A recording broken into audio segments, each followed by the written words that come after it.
Hey guys, thanks for tuning in. I want to do a video today of the Christmas present I bought myself this year, with the help of some gift money from family and a couple of watches I actually sold to acquire this one. It's a Hamilton, and if you saw the title of it, you know what it is. It's a Hamilton Khaki King 2. Nice box they put it in. Real nice packaging.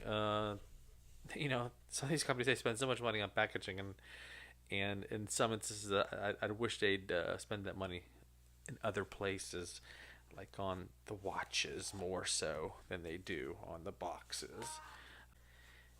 Anyway, I've been looking at the Hamilton watch for quite some time. Saw some good reviews. Random Rob did a real nice review on it, and he actually did a comparison with the SARG 009, which is a good comparison because size wise and they're similar in some ways. It comes with a real nice nice thick manual. Most of it's in a few different languages in there, so I didn't read it. It's an automatic. They're really not that hard to figure out. It's it's not like there's an awful lot of different things you can do with it. So anyway, the box inside of a box, and a presentation of the watch itself. Nice. I was really pleased when I opened it up and nice. Like I say, it's just packaged nice box. Obviously there's the links and all the tags that came with it because I've already sized it. I got this a little over a week ago, so I've been wearing it for an entire week, and I gotta say, just looking at it out of the package, first impression is just I love the face. I love the dial. I love the full day spelled out at the top. See it, the dates just peeking through there. 26th. This is the day after Christmas. It's a good looking watch. I like it just has great presence on the wrist. It's once you have it on, it's kind of hard to take your eyes off of it. I'm gonna go over some things that some things I love and then things I like and things I eh, would change if I could. One. Okay, first off, basic specs on the watch. It is an automatic. They do make this in the quartz version as well. Of course, I chose the automatics as I couldn't possibly see buying quartz when an automatic is available. Nothing wrong with quartz watches. I prefer automatics. Something about it. This is the model number 64455 133. This runs the Hamilton's H40 movement.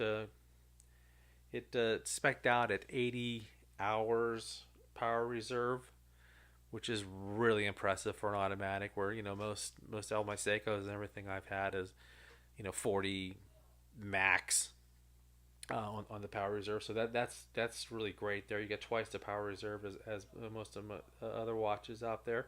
40 millimeter diameter, 49 lug to lug, 20 mil on the bracelet, and it's 11 mils thick. So it's it's a good size. I like 40 as like this the smallest. I try to stick right around 40 is a minimum. Of course, I do have some smaller watches, but I like 40 as a minimum. And I don't like anything too big, but this is nice and thin. It's got a nice curvature to the case, so it rides nice on the wrist. The 49 lug to lug, it's it may be, some guys might think, oh, this is big for my wrist. I have less than a 7-inch wrist or 7 inches smaller.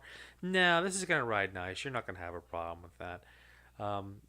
Nice protection for the crown on that. You can see it's mostly brushed finished on the bracelet and the case, and they polished the bezel, which it gives it a nice pop, a real good look. But of all places to polish, you polish just the one spot where I'm gonna bang it up the most. See, I've already got several marks on it in just a week of wearing.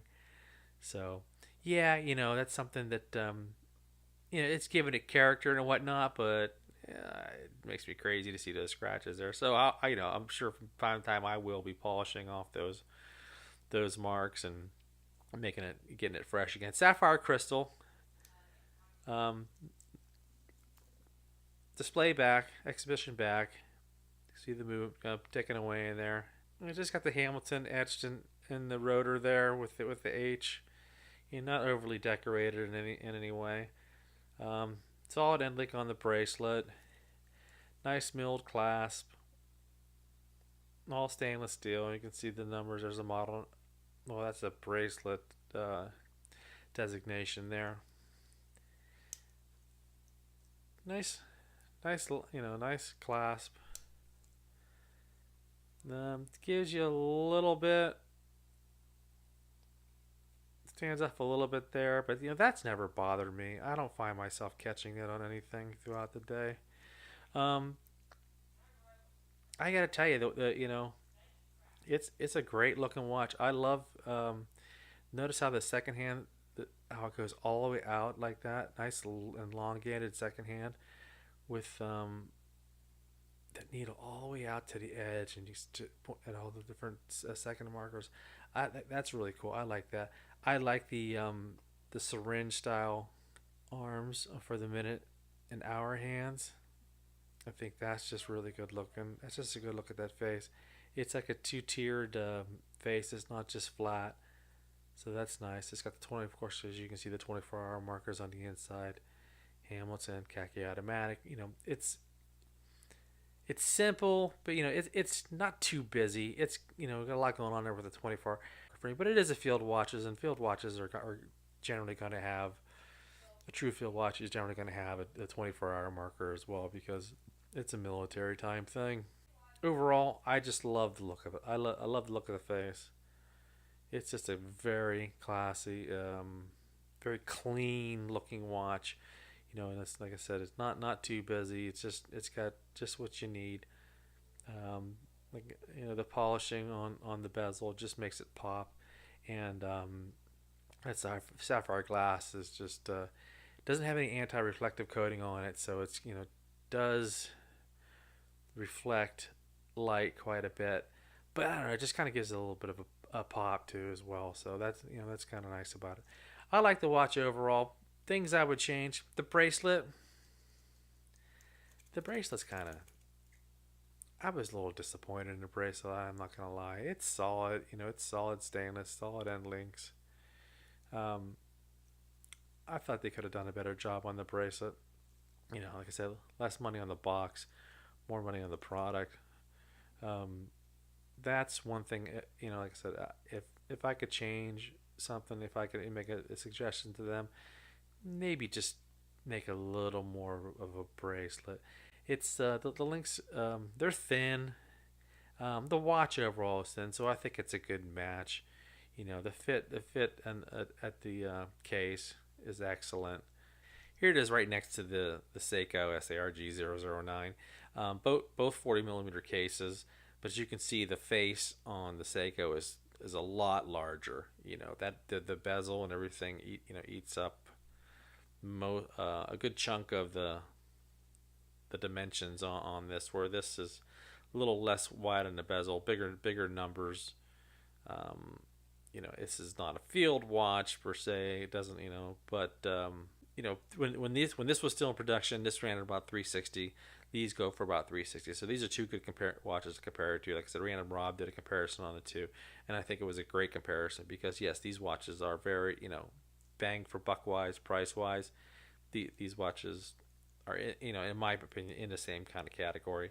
The bracelet on the Seiko is nicer, and Seiko's not known for exceptional bracelets, but no doubt this bracelet is nicer.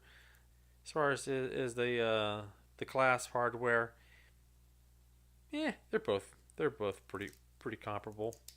I couldn't give anybody the edge over that. It is kind of nice.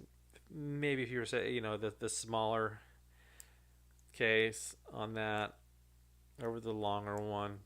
The Seiko heavier.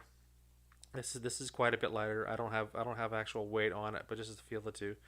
This one is a lot heavier. This one has more polishing on the side crown polishing, and this one, the bezel is brushed, and the polish is on the sides, to where this is quite the opposite.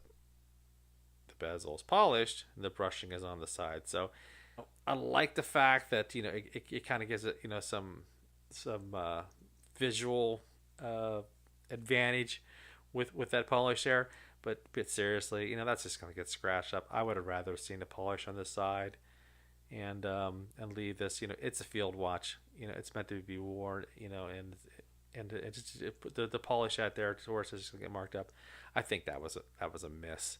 I think they could have just put some polishing somewhere else on the watch, not on the bezel. So that to me that'd be the last place I'd I'd polish a watch. But either way, I bought it with the metal bracelet. These look awesome on the brown leather straps. But if a watch is available with the bracelet or leather straps, I almost always buy the bracelet because the bracelet that's fitted with the end links all fitted to the watch. I'd rather have that because I can always take it off and put on a leather strap with or a NATO strap or whatever you want to do. Anyway, guys, this is a really nice watch. Like I said, it's still available. I'll put a link to purchase below. For $360, $370, which you're gonna find it at. Maybe you can find it on sale for less than that. It's a great field watch. I've been looking at it for a while. I'm really glad I got it, and it's an exciting addition to my collection. Thanks, guys. We'll see you on the next one.